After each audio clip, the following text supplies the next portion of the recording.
नमस्ते दोस्तों, मेरे सुनो गवर्नमेंट चैनल में आपका स्वागत है। मैं हूं अनीता चौहान, पत्नी Shri Prempal Singh Chauhan, deputy manager, national fertilizers limited, Nangal. आज के वीडियो में एम्प्लॉइज पेंशन स्कीम से संबंधित एक नई जानकारी देने के लिए मैं आप सबको मेरे हस्बैंड श्री प्रेमपाल सिंह चौहान से मिलवाती हूं, जो इस विषय के जानकार है। तो चलते हैं। दोस्तों, वीडियो देखें तो पूरा देखें जिससे आपको कुछ लाभ हो सके, वरना अभी बंद कर दें। दोस्तों नमस्कार, उम्मीद करता हूं आप सब लोग अच्छे से होंगे। दोस्तों, हम ये वीडियो जो बना रहे हैं ये बहुत दिनों बाद बना रहे हैं और मुझे बहुत लोगों ने मैसेज करके ये बोला है कि आखिर आप वीडियो क्यों नहीं बना रहे हैं। उसका कारण ये था दोस्तों कि हम पॉलिसी से रिलेटेड, कैलकुलेशन से रिलेटेड लगभग सभी वीडियो अपने बना चुके हैं, कवर कर चुके हैं। तो मुझे उम्मीद थी कि हमारे जितने भी पेंशनर्स हैं वो सब जागरूक हो गए हैं, वो सब अपने बारे में अपना अपना सोचना शुरू कर दिए हैं। लेकिन बहुत दिनों बाद मुझे ये देखने में मिल रहा है कि लोग अभी भी दूसरों के भरोसे बैठे हुए हैं। लोग ये तो चाहते हैं कि उन्हें हायर पेंशन मिले, लेकिन ये नहीं चाहते कि उन्हें कुछ करना पड़े। सदैव हमारी मन स्थिति ऐसी होती है कि दूसरा आदमी ये काम कर ले, यदि कोर्ट भी जाए तो वो दूसरा आदमी चला जाए, हमें ना जाना पड़े, हमारा कुछ पैसा खर्च ना हो। यही कारण है कि आज मैं आपके बर्दाश्त करने की क्षमता को परखने के लिए और आपको यह देखने के लिए कि आप फेंसीटर क्यों बने हुए हो, आप एक किनारे पे क्यों बैठे हुए हो। यदि आप एक किनारे पे बैठे रहेंगे तो मेरा दावा है कि कभी भी आप सुप्रीम कोर्ट के डिसीजन के हिसाब से हायर पेंशन नहीं ले पाएंगे। मेरी बात आपको बुरी जरूर लग सकती है। किसी ने ठीक ही कहा है कि मंजिल मिल ही जाएगी, भटकते हुए ही सही, गुमराह तो वो हैं जो घर से निकले ही नहीं। आज हम देख रहे हैं बहुत से लोग ऐसे हैं जो बिल्कुल भी घर से बाहर नहीं निकल रहे हैं। घर से बाहर मेरा निकलने का मतलब है कि अपने बारे में ये सलाह नहीं ले रहे हैं कि अब हमें क्या करना चाहिए, या हमारा यदि कुछ पैसा भी खर्च हो जाएगा तो हमें क्या रिजल्ट मिल सकते हैं। चलिए, मैं आपको आज का वीडियो बहुत ज्यादा लंबा ना करके एक टू द पॉइंट बात करेंगे हम, भले ये थोड़ा सा टाइम ज्यादा लग जाए। देखिए, एक आरटीआई के अनुसार, पहले तो मैं आपसे ये कहना चाहूंगा कि ये मेरा व्हाट्सएप नंबर दिया हुआ है और इस व्हाट्सएप नंबर को आप सेव कर लीजिए और चैनल को सब्सक्राइब कर लीजिए, जिससे आपको ऐसे वीडियो मिलते रहेंगे। अब आते हैं हम डायरेक्ट मैसेज पर, डायरेक्ट बात पर आज की विषय का जो सार है, आज की जो इशू है उस पर बात करने के लिए। देखिए, ऑनलाइन एप्लीकेशन से, ऑनलाइन आरटीआई से जो 7/8/2024 की आरटीआई है, इसमें ईपीएफओ ने जो जवाब दिया है, मैं इसकी डिटेल में नहीं जाना चाहता कि किसको जवाब दिया है। इसमें आपने देखा था कि 17,48,775 एप्लीकेशन टोटल आई थी ईपीएफओ के अंदर, जिसमें से 3,14,147 एप्लीकेशन अभी भी पेंडिंग है एम्प्लॉयर्स के पास में। या ये देखिए, ईपीएफओ खुद लिखता है कि यहां एम्प्लॉयर के पास में ये एप्लीकेशंस पेंडिंग है। भाई, ये लोग क्या कर रहे हैं? यदि ये एप्लीकेशन इतने दिनों से पेंडिंग है और उनका ये एप्लीकेशन एम्प्लॉयर के पास दिखा रहा है, तो मैंने कई बार इस वीडियो में ये बात बताई है, पहले वीडियो में ये बात बताई है कि आपको तुरंत कोर्ट को अप्रोच करना चाहिए, आप डायरेक्ट हाई कोर्ट में, क्योंकि ये पेंडिंग में आपकी गलती नहीं है, आपके एम्प्लॉयर की गलती है। आपको तुरंत हाई कोर्ट में 2-2 लोग, 4-4 लोग इकट्ठे होकर एक रिट दायर करना चाहिए, तभी आप इसका बेनिफिट ले पाएंगे। अदरवाइज आपको बेनिफिट मिलने की संभावना बहुत कम है। इन 3,14,147 की बात कर रहा हूं अभी।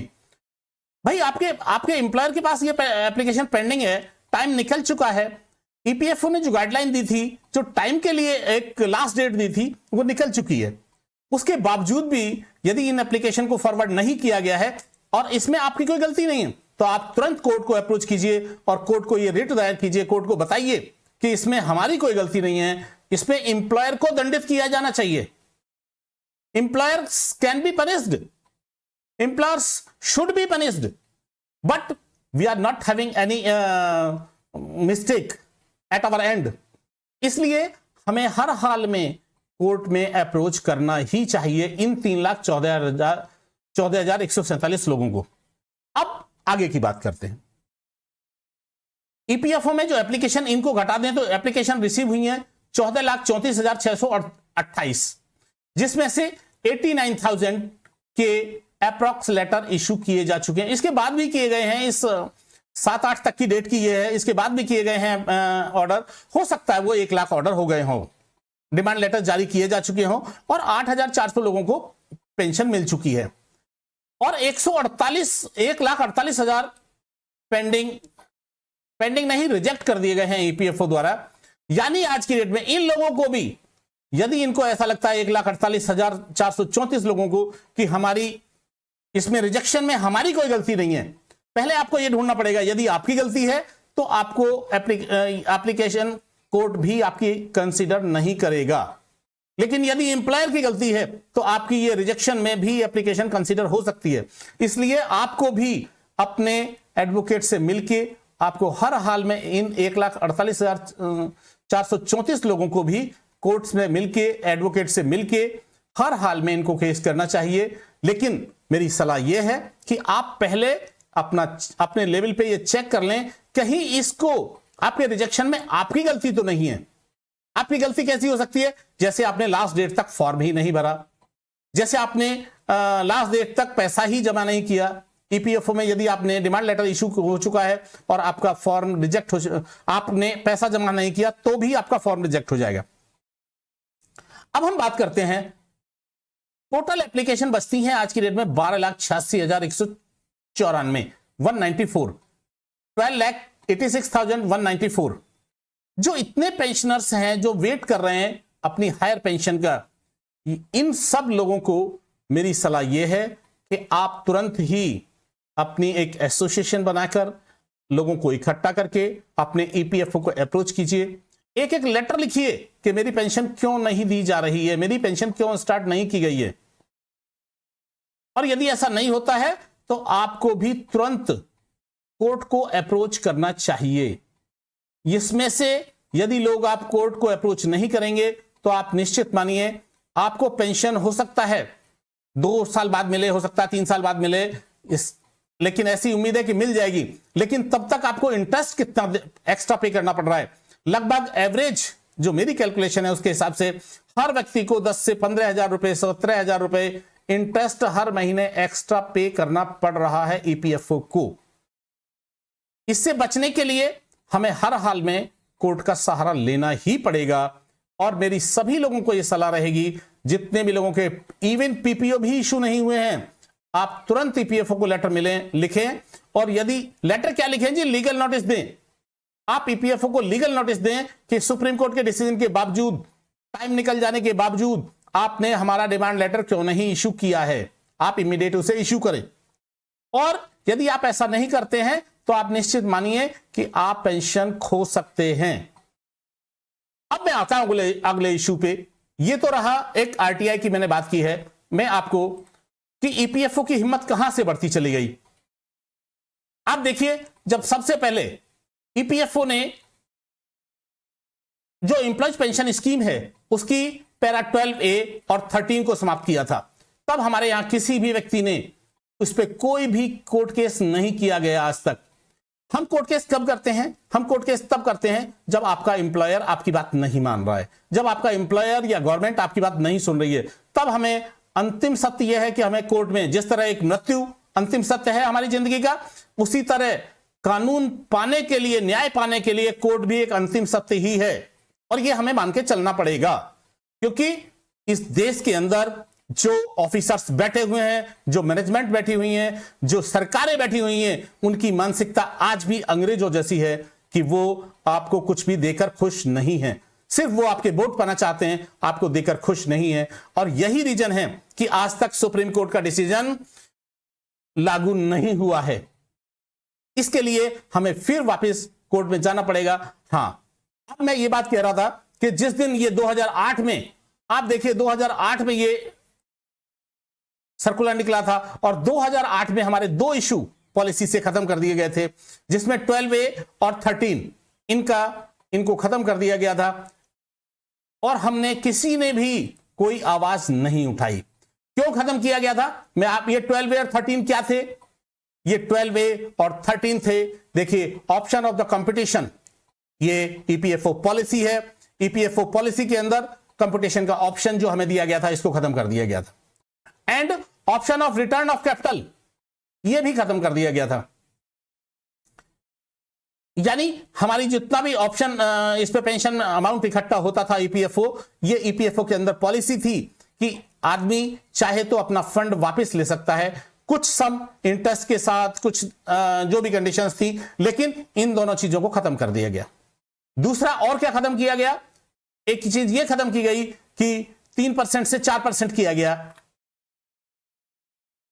जो हमारा कम्यूटेशन और ये इस सर्कुलर में खत्म किया गया था। इसी सर्कुलर में खत्म करने के साथ साथ 12A और 13 खत्म की गई थी। साथ में और क्या खत्म किया गया था कि जो अर्ली पेंशन लेते हैं, यानी 58 से पहले पेंशन लेते हैं, उनकी पेंशन जो डिडक्शन थी वो पहले 3% होती थी, इसको 4% कर दिया गया। ये भी हमने चैलेंज नहीं किया। और ये किस नाम पे किया गया? कि ईपीएफओ को लॉस हो रहा है, जबकि वो लॉस मैं एक वीडियो में बता चुका हूं कि वो केवल फैब्रिकेटेड डेटा थे, केवल बनाए हुए डेटा थे।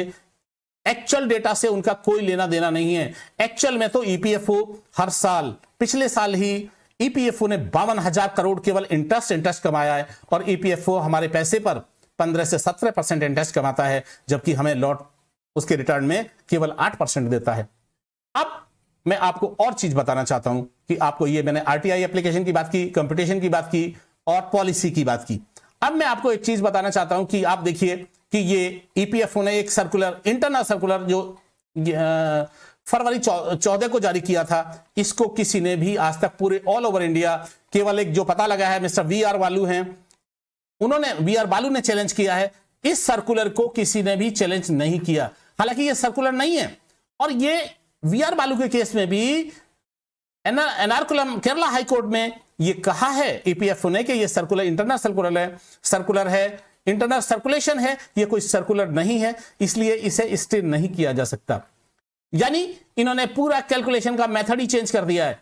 इस मेथड से, जो इसमें मेथड दिया गया था, ये सभी ने देखा है, इस पे हम भी वीडियो बना चुके हैं। इस पर 1/3 आपकी पेंशन कम कर दी गई है। यानी लगभग आपको जो पेंशन सुप्रीम कोर्ट के डिसीजन के हिसाब से बनती है, उसका आज की डेट में 66% ही, 66 नहीं, लगभग 63-64% ही मिलेगा।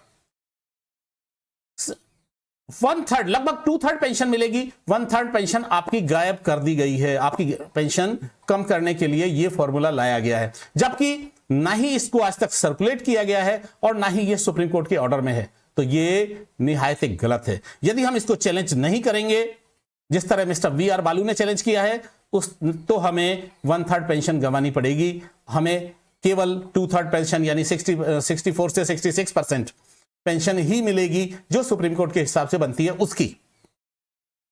अब मैं अगला पॉइंट, आज की डेट में मैंने ये बताया आपको कि ये सर्कुलर ऐसा है। अब मैं आपको चंडीगढ़ हाई कोर्ट का जो डिसीजन आया था पीछे, इसमें भी मैं बताना चाहता हूं, जो आरसी गुप्ता केस के ऊपर था, इनकी पेंशन बंद कर दी गई थी। देखिए इसमें 89 पिटिशनर्स थे, 89, ये आप देखेंगे 89 पिटिशनर्स थे। यानी आप इकट्ठे होकर भी एक वाद दायर कर सकते हैं, एक रिट पिटीशन दायर कर सकते हैं कोर्ट के अंदर। हाई कोर्ट के अंदर सीधी आपकी रिट पिटीशन दायर होगी। 89 पिटिशनर्स ने यहां पे एप्लीकेशन दायर की थी कि हमारी पेंशन गलत बंद की गई है, और उनकी पेंशन अंततः चालू की गई हाई कोर्ट के आदेश से। देखिए कितनी लंबी, ये मैंने एडवोकेट की लिस्ट बनाई है, कितनी लंबी एडवोकेट की लिस्ट है। यानी उस दौरान मैंने चंडीगढ़ हाई कोर्ट में मैंने खुद देखा है कि ऐसे केसेस में बिल्कुल केवल वकीलों की ही इतनी फौज खड़ी होती है। ये 100 से ज्यादा एडवोकेट हैं जज के सामने जब ये इस टाइप के डिसीजन होते हैं। यानी आप इकट्ठे होकर, मेरा कहने का मतलब यह है कि यदि आप अकेले नहीं कर सकते तो आप 4-4, 10 लोग, 8 लोग इकट्ठे होइए और हर हाल में हाई कोर्ट में ये रिट दायर कीजिए कि हमें जल्दी से जल्दी पेंशन रिलीज की जानी चाहिए, वो भी सुप्रीम कोर्ट के डिसीजन के हिसाब से। मैंने एक वीडियो में आपको यह भी बताया था कि ईपीएफओ को कोई अधिकार नहीं है कि वो हमसे इंटरेस्ट वसूल करे, खासकर तब जब सुप्रीम कोर्ट का डिसीजन आ गया और सुप्रीम कोर्ट के डिसीजन में 6 महीने का टाइम उनको दिया गया था, हालांकि 6 वीक्स का टाइम दिया गया था, लेकिन बाद में उसे बढ़ा के ईपीएफओ ने लगभग 6 महीने कर दिया था। उस 6 महीने के बाद आप बढ़ाते चले जा रहे हैं। आप आज भी पेंशन हमारी जारी नहीं कर रहे हो। आज पेंशन जारी नहीं करने का मतलब हर महीने हमारा 15,000 रुपए महीने हम इंटरेस्ट पे ही दे रहे हैं। आपको मान लो 30,000 पेंशन बनती है और उससे आधी पेंशन तो उन्होंने वापस ले ली आपको इंटरेस्ट के रूप में। इसीलिए हमें कोर्ट जाना पड़ेगा और हमें हर हाल में जाना चाहिए। अब मैं एक लास्ट पॉइंट जो आज के वीडियो में बताना चाहता हूं वो मिस्टर वी आर बालू। आपको इसकी तारीफ करनी पड़ेगी कि मिस्टर वी आर बालू की एज आज की डेट में 60 ईयर्स है।